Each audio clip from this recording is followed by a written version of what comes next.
In the beginning, after Cain killed Abel, Adam and Eve were filled with sorrow, but the Lord was merciful, and he gave them another son.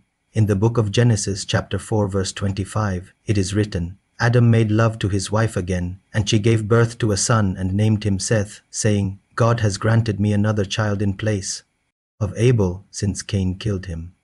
Seth became the continuation of the godly line. Through him, humanity would not be left without hope. In Genesis chapter 4 verse 26, the Bible says, Seth also had a son, and he named him Enoch. At that time people began to call on the name of the Lord. This was the beginning of worship, prayer, and seeking God among mankind. As generations passed, the family of Adam continued through Seth. Genesis chapter 5 records the genealogy of Adam. It says, this is the written account of Adam's family line. When God created mankind, he made them in the likeness of God. He created them male and female and blessed them, and he named them mankind when they were created. Adam lived a total of 930 years, and he had many sons and daughters. After him, Seth lived 912 years. Each generation continued, and people multiplied upon the earth. Among the descendants, one man stood out. His name was Enoch. In Genesis chapter 5 verse 22 it says, after he became the father of Methuselah.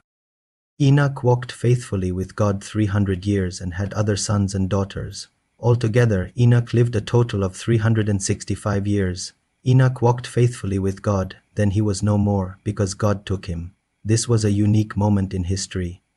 Unlike others who faced death, Enoch was taken by God directly, a testimony that walking closely with the Lord brings life beyond the grave. Enoch's son was Methuselah, who became famous for his long life. In Genesis chapter 5 verse 27, it is written, altogether, Methuselah lived a total of 969 years, and then he died.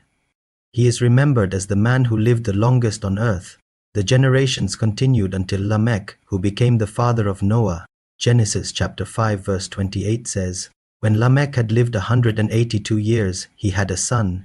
He named him Noah and said, he will comfort us in the labor and painful toil of our hands caused by the ground the Lord has cursed. Thus, the family line from Adam to Noah was established. This genealogy reminds us that even though sin had entered the world, God was still working through generations, preparing for his greater plan of salvation. Noah would later become the chosen one through whom God preserved life during the great flood. The story of Adam's descendants is not just a list of names. It is a testimony of God's faithfulness across centuries. From Adam to Seth, from Enoch to Methuselah, and finally to Noah, the Lord was guiding history toward redemption.